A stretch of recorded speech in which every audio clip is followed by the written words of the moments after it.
हाँ, तो हम लोग देख रहे थे transport of the material across the semi permeable membrane.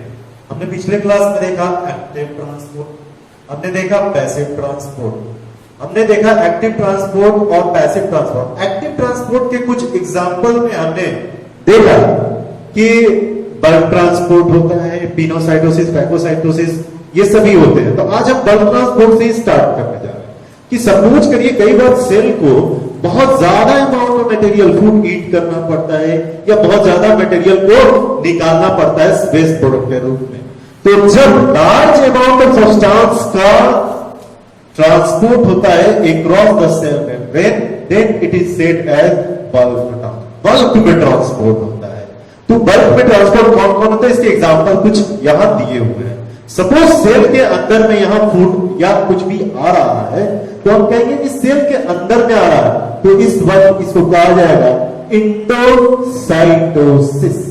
और कई बार सेल अपने अंदर से बाहर की तरफ जब निकाल रहा होता है तो movement of the, it is the type of transport in which movement of the substance out of the cell, अंदर से बाहर की तरफ जा रहा है, तो ये कहलाता है एक्सोसाइटोसिस।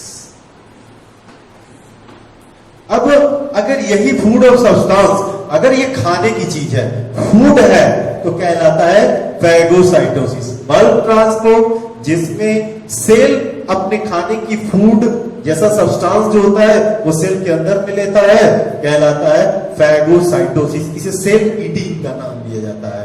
और जो वैक्यूल्स और जो लाइसोसोम इसमें इन्वॉल्व होते हैं वो एक पूरा का पूरा सेल ऑर्गेनिल बना देते हैं, फैगोसोम्स, जिसे फैगोसोम कहा जाता है। अब सेल कई बार लिक्विड सब्सटेंसेस, वाटर भी अपने अंदर में लेता है, तो उसे कहा जाएगा सेल ड्रिंकिंग। और सेल ड्रिंकिंग जब लिक्विड सब्सटेंस को अंदर में लेता है तो कहलाता है सेल ड्रिंकिंग, और इसे हम कहते हैं पिनोसाइटोसिस। पिनोसाइटोसिस का मतलब होता है कि सेल अपने अंदर में लिक्विड सब्सटेंस लेता है, तो कहलाता है pinocytosis. It is also known as cell drinking. तो यहां पर हमारा प्लाज्मा मेम्ब्रेन से रिलेटेड अक्रॉस द मटेरियल का ट्रांसपोर्ट कंप्लीट होता है। अब हम नेक्स्ट वीडियो में, अभी नेक्स्ट टॉपिक पे हम देखने जा रहे हैं, नेम एज सेल वॉल। हाँ, तो ये हम लोग देख रहे हैं सेल वॉल। सेल वॉल आप देखते हैं कि ये एक कवरिंग है, लेकिन आउटर मोस्ट पाई जाती है सेल के, लेकिन it is the dead covering. Outer most living covering होती है प्लाज्मा मेम्ब्रेन, लेकिन ये आउटर मोस्ट डेड कवरिंग है। डेड होने के कारण ये रिजिड होती है, रिजिड होती है, सेमी इलास्टिक होती है। सेमी इलास्टिक और क्या लेयर होता है, प्रोटेक्टिव कवरिंग होता है। ये सपोर्टिव नेचर का होता है, ये प्लांट को सपोर्ट करता है, उसको मदद करता है, उसकी स्टेबिलिटी को, उसको सपोर्ट करता है, प्रोटेक्ट करता है कई तरह से। जैसे प्लांट का सेल, हम जानते हैं प्लांट मूव नहीं करते एक जगह पे, उन्हें कई तरह का एयर का फ्रिक्शन, वाटर का फ्रिक्शन झेलना पड़ता है। ऐसे में उन्हें हार्ड स्ट्रक्चर की, उन्हें प्रोटेक्शन की जरूरत होती है, और वो प्रोटेक्शन प्रोवाइड होता है सेल के द्वारा। तो आप यहाँ फिगर में एक प्लांट सेल देख रहे हो, सेंटर में वैक्यूल है, वैक्यूल है, इधर न्यूक्लियस है, तो यहाँ पे ये जो आउटर मोस्ट कवरिंग दिखाई पड़ रही है ना, इसी आउटर मोस्ट कवरिंग को हम कहेंगे सेल वॉल।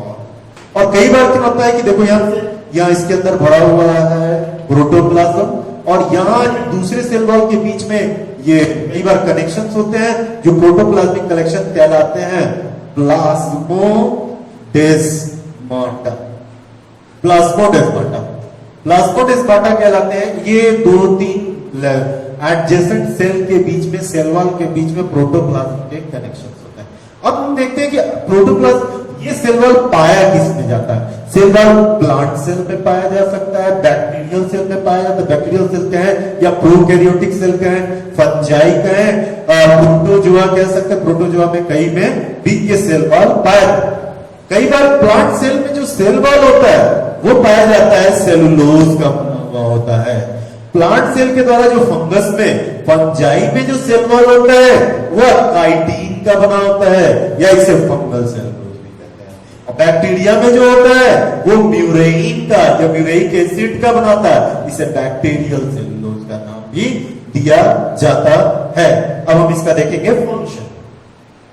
हाँ, तो हम सेल वॉल का फंक्शन देख रहे हैं। सेल वॉल के फंक्शन में सबसे पहला कि सेल का जो है, सेल का फंक्शन हमें देखना है तो सबसे पहला हमें देखना होगा शेल।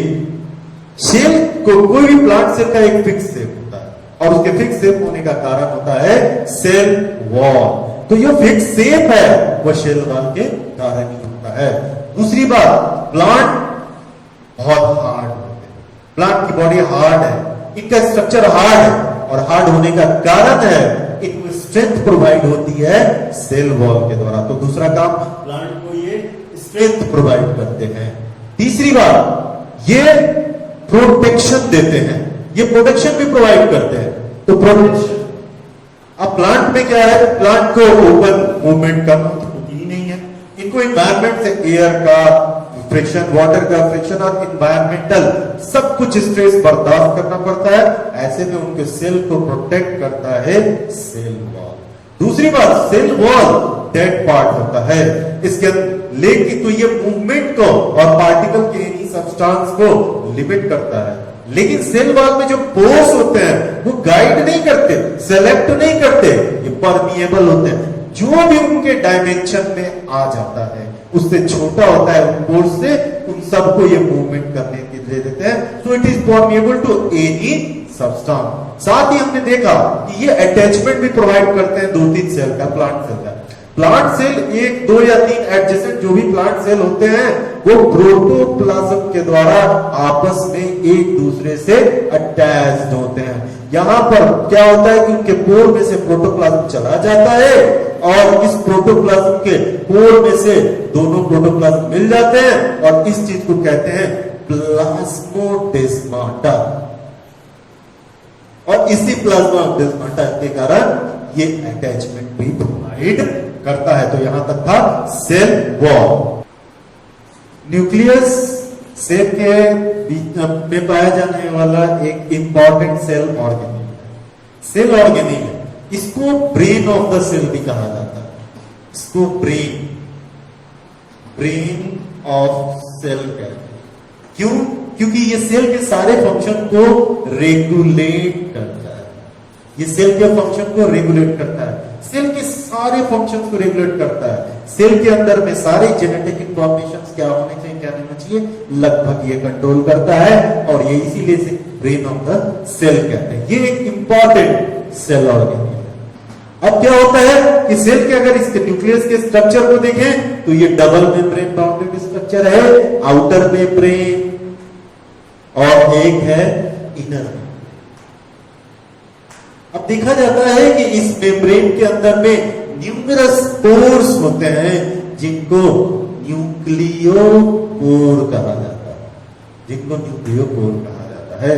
अब इसके अंदर में लिक्विड भरा हुआ है, इसके अंदर में लिक्विड भरा हुआ है जो साइटोप्लाज्म वाला ही लिक्विड है, थोड़ा सा चेंजिंग के साथ है वही लिक्विड। इसे कहते हैं न्यूक्लियोप्लाज्म।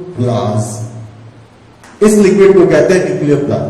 अब न्यूक्लियस के अंदर एक छोटा सा spherical solid ball like structure पाया जाता है जिसको कहते हैं न्यूक्लियोलस।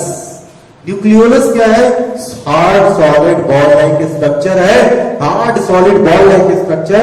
न्यूक्लियस के अंदर में न्यूक्लियस कहलाता है न्यूक्लियोलस। और जेनेटिक मटेरियल जो कि डीएनए के फॉर्म में होता है, ये यहां पर थ्रेड लाइक दिखता है, long thread like coiled structure, highly coiled एक दूसरे में है। इस स्ट्रक्चर को है, इसका नाम होता है क्रोमैटिन। इसका नाम है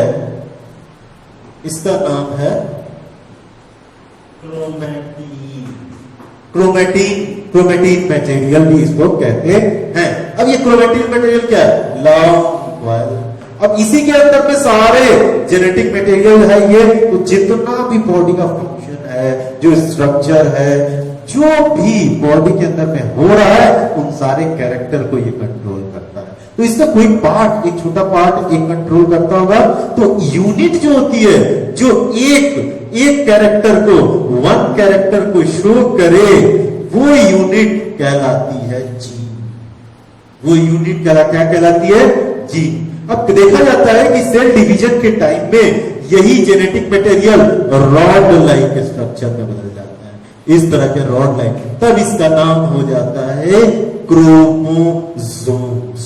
क्रोमोसोम मतलब बॉडी, कलर करने वाली बॉडी। तो ये रॉड लाइक स्ट्रक्चर जो दिखाई पड़ रहा है ये वही जेनेटिक मटेरियल है, लेकिन सेल डिवीजन के टाइम में ये रॉड लाइक स्ट्रक्चर में बदल जाता है और इससे क्रोमोसोम का नंबर हर ऑर्गेनिज्म में फिक्स होता है। जैसे ह्यूमन में 46 क्रोमोसोम पाए जाते हैं, 23 पेयर क्रोमोसोम पाए जाते हैं और ये फिक्स है। साथ में देखा जाता है कि टाइप्स ऑफ द सेल हम जानते थे, दो प्रकार के सेल होते हैं, प्रोकैरियोटिक और यूकैरियोटिक। तो देखा जाता है प्रोकैरियोटिक सेल्स में वेल डिफाइंड न्यूक्लियस नहीं पाया जाता है, यूकैरियोट में पाया जाता है। तो वेल डिफाइंड का मतलब क्या? डिफाइंड का मतलब होता है कि इसकी ये बाउंड्री नहीं पाई जाती है।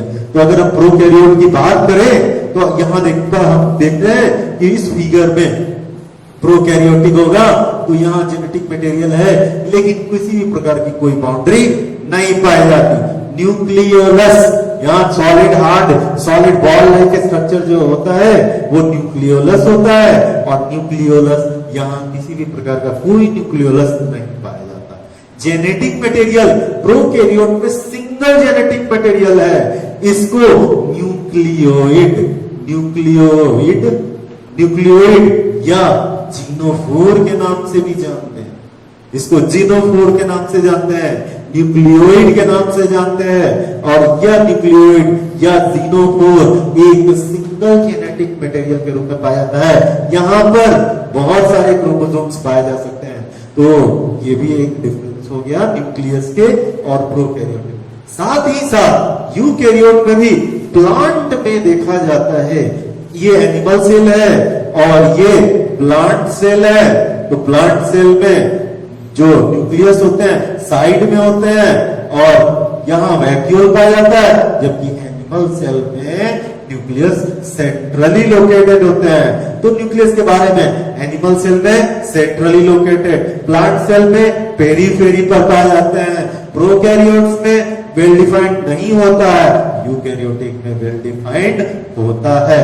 तो हम नेक्स्ट टॉपिक में देखेंगे फंक्शन ऑफ द न्यूक्लियस।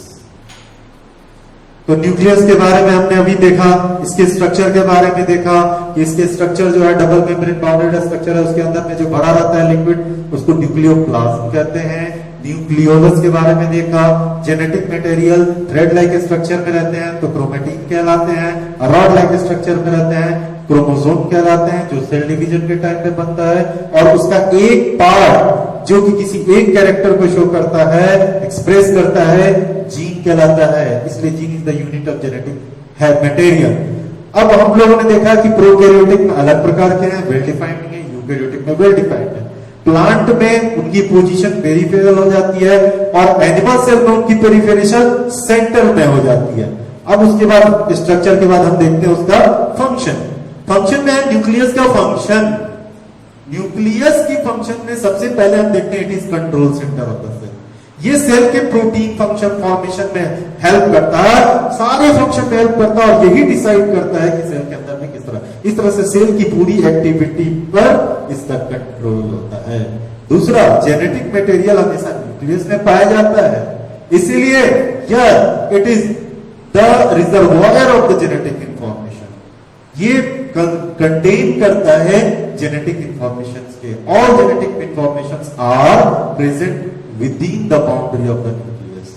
इसके बाद हम जानते हैं सेल रिप्रोडक्शन के लिए सेल डिवीजन होना जरूरी है, और सेल डिवीजन होने के लिए जेनेटिक मटेरियल का डुप्लीकेट होना जरूरी है, और ये डुप्लीकेशन न्यूक्लियस के अंदर में ही होगा। तो it helps in cell division also.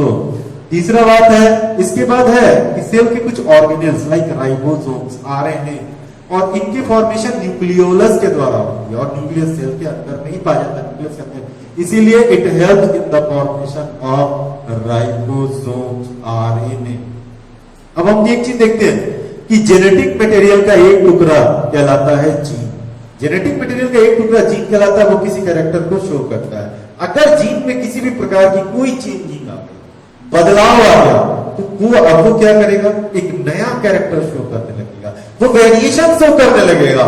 इसीलिए nucleus is responsible for genetic variation. तो these are total function of